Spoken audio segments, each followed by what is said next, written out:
오늘 아침 우리에게 주시는 말씀입니다. 신약성경 마가복음 14장 10절부터 16절까지를 한 절씩 교독하겠습니다. 마가복음 14장 10절에서 16절 교독합니다. 12 중의 하나인 가룟 유다가 예수를 넘겨주려고 대제사장들에게 가매 그들이 듣고 기뻐하여 돈을 주기로 약속하니 유다가 예수를 어떻게 넘겨줄까 하고 그 기회를 찾더라. 무교절의 첫날 곧 유월절 양 잡는 날에 제자들이 예수께 여짜오되 우리가 어디로 가서 선생님께서 유월절을 음식을 잡수시게 준비하기를 원하시나이까 하매 예수께서 제자 중의 둘을 보내시며 이르시되 성내로 들어가라. 그리하면 물 한 동이를 가지고 가는 사람을 만나리니 그를 따라가서 어디든지 그가 들어가는 그 집 주인에게 이르되 선생님의 말씀이 내가 내 제자들과 함께 유월절 음식을 먹을 나의 객실이 어디 있느냐 하시더라 하라. 그리하면 자리를 펴고 준비한 큰 다락방을 보이리니 거기서 우리를 위하여 준비하라. 같이 읽겠습니다. 제자들이 나가 성내로 들어가서 예수께서 하시던 말씀대로 만나 유월절 음식을 준비하니라. 아멘. 예수님께서 마지막 십자가에 달리시기 전에 예루살렘으로 올라가신 그 내용이 우리가 읽고 있는 마가복음 14장의 내용입니다. 그 유월절을 맞이해서 올라가셨죠. 예수님께서 이스라엘 백성들의 가장 큰 명절인 유월절을 맞이해서 갈릴리 지역에서 활동을 하시다가 제자들을 데리고 또 예수님을 따르던 무리들과 함께 예루살렘으로 들어가셨습니다. 그리고 그 주간에 금요일 예수님께서 십자가에 달리셨고 그리고 사흘 후인 새벽 예미명에 예수님 부활을 하셨습니다. 오늘 우리가 읽은 이 내용은 그 주간의 목요일에 있었던 내용입니다. 그 유월절 행사에서 가장 핵심은 유월절 음식을 먹는 거죠. 지금도 유대인들은 유월절을 지킵니다. 지금도 전통적인 유대인들은 미국에 있는 주이시 아메리칸들도 유월절을 분명히 지키고요. 이스라엘에 살고 있는 유대인들은 당연히 유월절을 지키겠죠. 우리는 그 이스라엘에 가본 적이 저는 아직 없습니다만은 영상을 통해서 그 유대인들이 유월절 행사를 어떻게 하고 있는가를 이렇게 한번 본 적이 있습니다. 보니까 실제로 양을 잡습니다. 지금도 유월절 그 기간이 되면 예루살렘 넓은 광장에 그 광장은 아마도 유월절 양을 잡을 수 있도록 그렇게 좀 건축이 된 시설 같아요. 쉽게 말하면은 옛날에 우리 그 권사님들 시골에 살 때 동네 그 빨래터 기억나십니까? 이 우물가나 냇가 옆에 가면은 널찍하게 이렇게 넓은 도래 이런 것들을 좀 갖다 놓고 동네 어머니들이 오셔서 거기서 이렇게 빨래도 하시고 그렇게 갈 수 있도록 동네 빨래터 같은 게 있지 않았습니까? 비슷하게 유월절 양을 잡는 것도요, 널찍한 그 광장에 중간중간에 사람들이 양을 잡을 수 있는 그걸 뭐라고 해야 될까요? 그런 테이블 같은 것들도 있고, 그리고 양을 잡으면은 얼마나 지저분해집니까? 그러니까 씻을 수 있는 수도 시설도 되어 있고, 그런 공간이 있어요. 시설이 있습니다. 그리고 유월절이 되면은 각 집에서 양들을 하나씩 가지고 와요. 제가 놀랬던 것은요, 아이들을 데리고 옵니다. 부모들이 아이들을 데리고 양 잡는 현장에 데리고 와서 옷도 그날 하얀색 옷을 입고 나오더라고요. 그래서 실제로 양을 잡아요. 이날 시골에서 잔치할 때 돼지 잡지 않습니까? 그 얼마나 시끄럽습니까? 돼지 잡을 때. 그런 현장이 지금도 유월절이 되면 일어나요. 왜냐하면 유월절 행사에서 제일 중요한 게 유월절 양을 잡고 그리고 그 양으로 음식한 것을 또 저녁에 먹는 거거든요. 이것이 유월절 행사의 핵심이에요. 핵심. 예수님이 예루살렘에 올라가셨을 때 유월절입니다. 그러니까 당연히 유월절의 핵심은 유월절 음식을 먹는 거란 말이죠. 그래서 예수님께서도 제자들과 함께 유월절 음식을 먹을 장소를 이제 마련해 두셨습니다. 그리고 그 장소에 가서 예수님께서 제자들과 함께 유월절 음식으로 먹었지만 사실은 그것이 예수님께서 제자들과 마지막으로 나누셨던 최후의 만찬이 되었죠. 최후의 만찬 자리를 여러분 기억해 보시면 예수님께서 이렇게 말씀하셨습니다. 떡을 딱 다 떼어주고 난 다음에 이 떡은 너를 위한 나의 살이다. 그렇게 말씀하시죠. 제자들이 무슨 말인지 이해를 못했죠. 떡을 하나 먹었는데 예수님께서 이걸 내 몸이다, 살이다 그러시니까 이게 무슨 말씀인가 이해를 못했죠. 그 다음에 또 포도주를 나눠주시고 난 다음에도 예수님은 이 잔은 너희를 위하여 흘리는 나의 피다, 언약의 피다 그렇게 또 말씀하셨습니다. 제자들은 그 말씀도 이해를 잘 못했죠. 왜 예수님이 떡을 주시고 잔을 주시면서 살이고 피라고 말씀했을까? 나중에 알게 된 거죠. 나중에. 왜 그렇죠? 그것은 바로 예수님께서 십자가에 달려 돌아가실 것에 대한 암시였던 거죠. 근데 십자가에 돌아가신다고 하는 것이 뭡니까? 우리의 죄를 위하여 대속의 제물로 돌아가시는 거였잖아요. 근데 그게 바로 유월절 어린 양이죠. 유대인들이 수천 년 동안 그런 정신을 가지고 지켜왔던 게 유월절이거든요. 그래서 예수님은 당신이 이때까지 너희들이 양을 잡아서 하나님의 대속을 기념하고 감사하고 하나님 앞에서 속죄함을 기다렸지만 이제는 더 이상 양이 아니라 내가 너희들의 죄를 대속하는 유월절의 양이다. 이 말씀을 하시려고 했던 거죠. 그래서 떡을 나누면서도 마치 어린 양을 잡아서 먹듯이 살이라고 말씀을 하시고 그리고 잔을 나누면서도 마치 어린 양을 잡을 때 피를 흘렸던 것처럼 너희를 위하여 흘리는 나의 약속의 피다. 그렇게 말씀하셨던 거죠. 그리고 그 마지막 날 잔치 시간에 또 하나 중요한 사건이 일어났습니다. 바로 가룟 유다죠. 가룟 유다. 오늘 우리가 읽은 말씀에도 보면 12 중에 하나인 가룟 유다가 예수를 넘겨주려고 이미 대제사장들하고 모의를 했죠.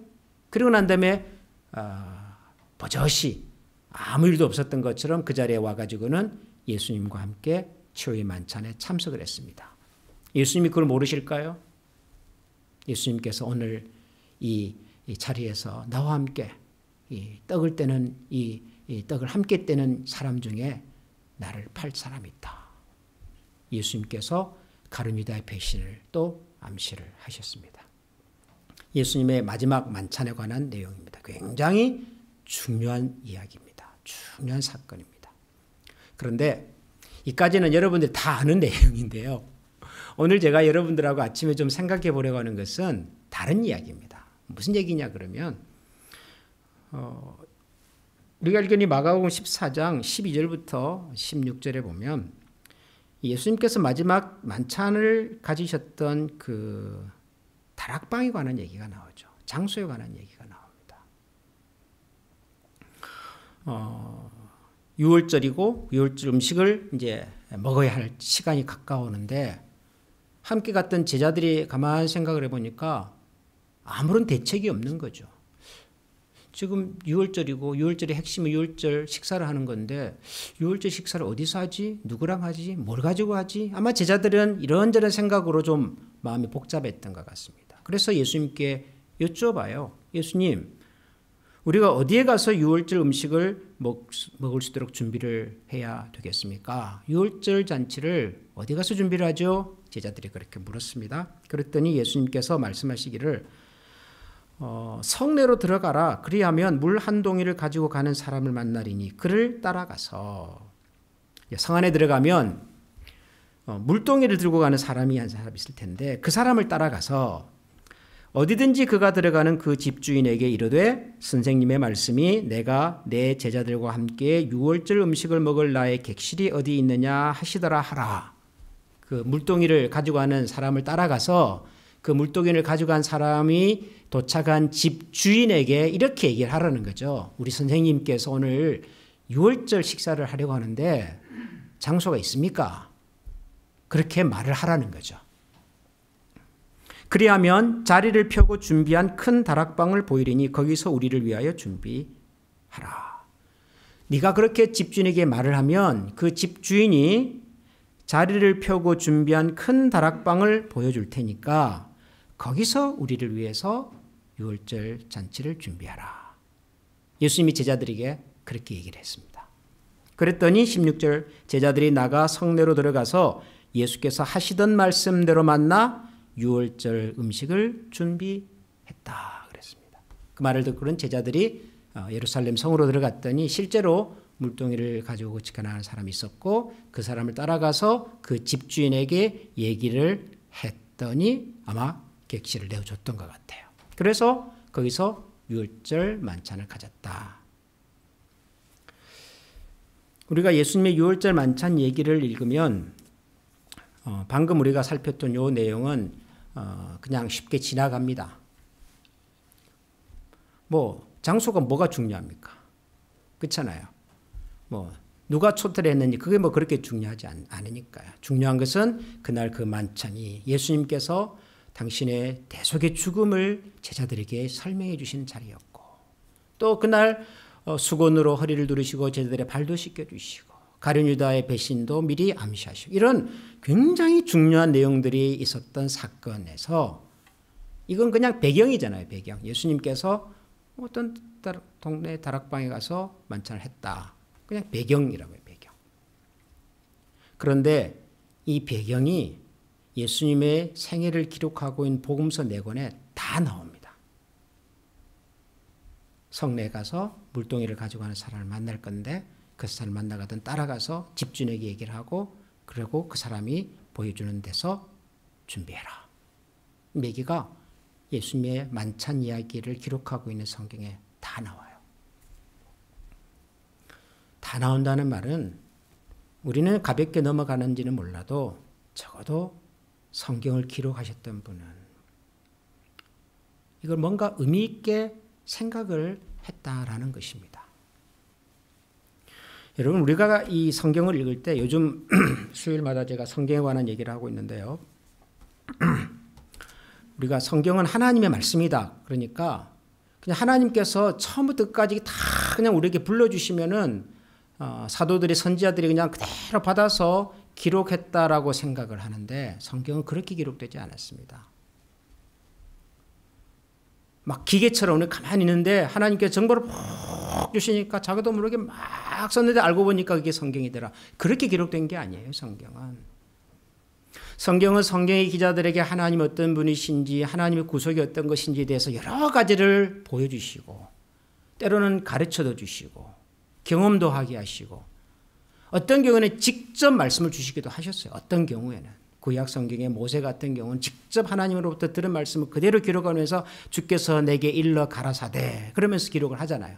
그거는 코테이션 따옴표죠. 하나님 하신 말씀을 그대로 가져와서 기록을 하는 거죠. 근데 성경이 다 그렇게 직접 인용으로 되어 있는 게 아니에요. 어떤 것은 자기의 감정도 들어가 있고 자기의 생각도 들어가 있어요. 다시 말하면은 사람의 글의 방식으로 성경이 기록이 됐어요. 그래서 성경을 잘 읽어볼 필요가 있어요. 성경은 무슨 헌법 같은 책이 아니에요. 그냥 1조 2조 그런 책이 아니에요. 성경은 무슨 가전제품을 샀을 때 매뉴얼처럼 전기가 안 들어올 때는 뭘 어떻게 하고 전기가 들어오면 다시 그런 게 아니에요. 성경에는 하나님이 어떤 생각과 마음을 품고 있는지를 여러 가지 방법으로 담아놓은 글이라고요. 사람의 글이라고요.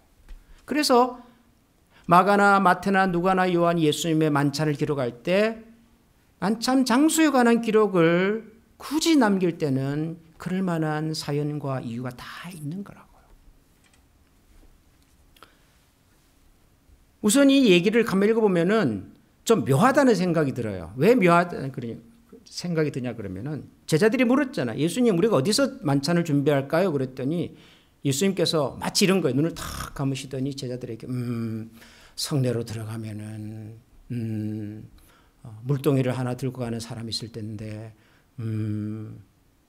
막 그런 느낌을 받아요. 우리가 영화나 드라마 같은 거 보면은 아주 뭔가를 통달하는 어떤 도사나 이런 사람을 만났을 때 선생님 제가 어디로 가야지 누구를 만날까요? 그러니까 기다려봐라.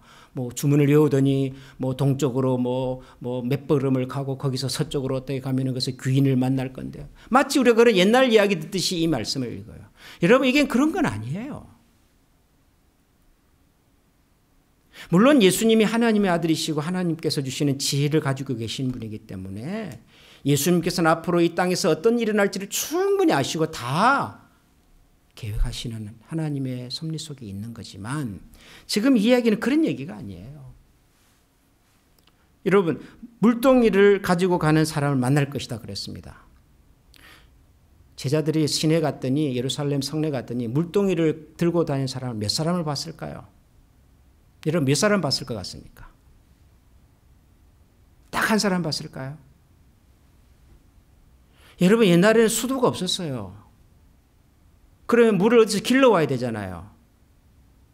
그럼 누군가는 물을 들고 낮이든 밤이든 다니는 사람들이 있었다고요. 제가 살았던 시골에서도 마찬가지예요. 거기는 샘에서 물 길러가지고 집으로 가지고 가는 사람들이 많이 있습니다. 어떤 사람은 주전자에 담아가기도 하고 어떤 사람은 항아리에 담아가기도 하고요. 어떻게 보면 예수님께서 말씀하신 물을 가지고 가는 물 항안동이를 가지고 가는 사람이라고 하는 이 사람은 특별한 사람이 아니에요. 쉽게 만날 수 있는 사람, 쉽게 만날 수 있는 사람. 아마 제자들이 최소한 한 명 이상 봤을 수도 있어요. 봤습니다. 물동이를 가져온 사람을 봤어요. 따라갑니다. 그래서 그 집주인에게 말합니다.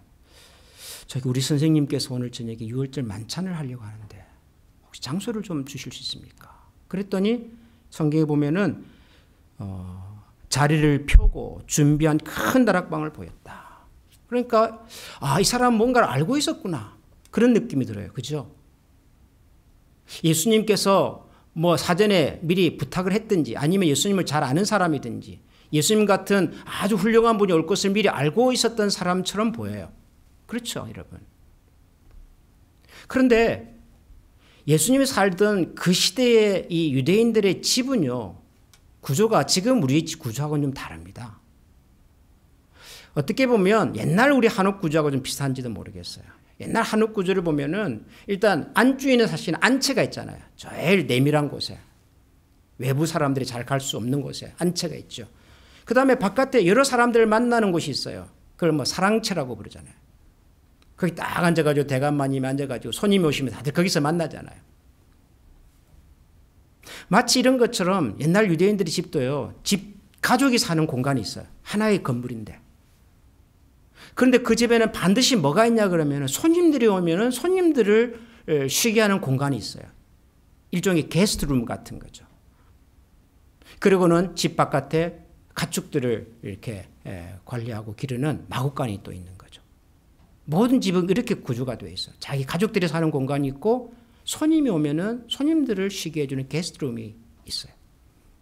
근데 그중에 돈이 조금 많은 사람은, 여유가 있는 사람들은요, 게스트룸을 위에 다락에다가 만듭니다. 다락 전체를 널찍한 방을 그 게스트룸으로 만들죠. 손님들 오면 거기서 대접을 하는 겁니다. 성경을 읽어보면 예수님께서 예수님 제자들이 복음을 전하러 갈 때 어느 집에 가든지 그 집에서 머물기를 요청을 하라 그렇게 얘기를 해요. 너희들을 만약에 환영 안 해주면 그냥 먼지도 떨어버리고 가고 환영을 해주면 그 집에 가서 같이 그 집을 위하여 복을 빌어라 그러잖아요. 이것도 유대인들의 문화 때문에 그래요. 낯선 사람이 오면, 찾아온 사람이 오면 유대인들은 hospitality, 호의를 베푸는 것이 그게 기본이라고요. 그게. 그래서 모든 집이 이런 구조를 가지고 있습니다. 게스트룸이 있어요. 더군다나 지금 6월절입니다. 예수님의 하나님의 그 구속의 역사를 기념하고 기뻐하는 성대한 잔치가 이루어지는 페스티벌이잖아요. 이때가. 누구든지 찾아와서 머물 수 있는 공간을 요청하면은 자연스럽게 머물 수 있도록 해주는 거죠. 만약에 자기 집에 더 큰 공간이 있다면 더 많은 사람들을 수용할 수 있겠죠. 어떻게 보면 6월절 만찬을 했던 이 장소는요, 아주 자연스러워요. 그 당시의 문화나 배경으로 보면. 그러나 모든 사람이 다 이 예수님의 마지막 만찬의 자리를 위한 이 다락방을 제공한 건 아니에요. 얼마든지 거절할 수도 있죠. 낯선 사람이 와서 공간 달라는데, 방 하나 달라는데 그걸 뭐 안 줄 수도 있는 거죠. 그런데 성경을 읽어보면 제자들이 나가 성내로 들어가서 예수께서 하시던 말씀대로 만나 유월절 음식을 준비했다라고 합니다. 이름도 기록되어 있지 않은 이 집의 주인은 어느 날 예수님의 마지막 만찬의 장소를 제공한 사람이 되었습니다.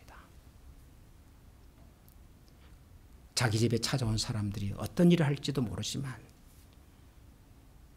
하나님의 대속과 구원을 기억하고 기념하는 이 사람의 마음속에 자기 집을 찾아와서 유월절의 의미를 나누고자 하는 사람들에게 호의를 베풀었죠. 이 사람은. 그리고 예수님께서 이 장소를 찾는 과정은 예수님의 최후의 만찬을 기록한 모든 성경에 같이 등장을 해요. 이름은 없지만 이 사람과 이 사람을 만난 과정과 이곳에서 일어났던 일들이 함께 기록이 되어 있죠. 저는 이 말씀을 읽으면서 떠오르는 또 다른 이야기가 두 가지가 있었습니다. 하나는 예수님께서 처음으로 기적을 베푸셨던 가나의 혼인잔치가 떠올랐고요. 또 하나는 예수님께서 오병이어로 5,000명을 먹이셨던 그 사건이 기억이 났어요. 왜 그게 기억이 났냐 그러면은 5,000명을 먹인 사건에서도 그 5,000명을 먹인 보리떡 5개와 물고기 2마리를 가져왔던 한 어린 소년이 등장하잖아요. 근데 그 소년의 이름을 우리는 모르죠. 예수님께서 처음으로 기적을 베푸셨던 가나의 혼인잔치 속에서도 예수님의 어머니의 말씀을 듣고 영문도 모르지만 저 항아리에 내 물을 떠서 그 주인장인데 갖다 줘라 라고 했더니 그냥 그 말 듣고 그대로 따라갔던 순종했던 종들이 있어요. 우리는 그 종들이 누군지도 몰라요. 다 이름 없는 사람들이에요. 어떻게 보면 보잘것없는 사람들이지만 그 사람들이 있어서 5,000명이 먹고요. 예수님의 첫 번째 기적이 일어나고요. 예수님의 가장 마지막 순간 예수님의 구속과 대속을 기념하고 나누는 이 중요한 만찬이 이 가정에서 일어나는 거죠. 이름은 없어도 되지만 이름이 기록되지 않아도 되지만 저와 여러분의 삶이 하나님께서 만들어 가시는 큰 역사와 큰 그림의 한 부분과 한 고리를 담당할 수 있는 사람이면 좋겠다. 그런 생각이 들었습니다. 우리 한미교회가 이 시대를 향한 하나님의 큰 구속의 계획과 하나님의 섭리 속에서 작지만 한 부분을 담당할 수 있는 교회가 되면 좋겠다. 나라고 하는 사람이 보잘것없는 인생이지만 하나님께서 이루어 가시는 하나님께서 품고 계시는 그분의 꿈과 그림을 이루어가는 그 일에 한 부분을 담당하는 사람이 되면 좋겠다. 저는 그런 생각이 들었습니다.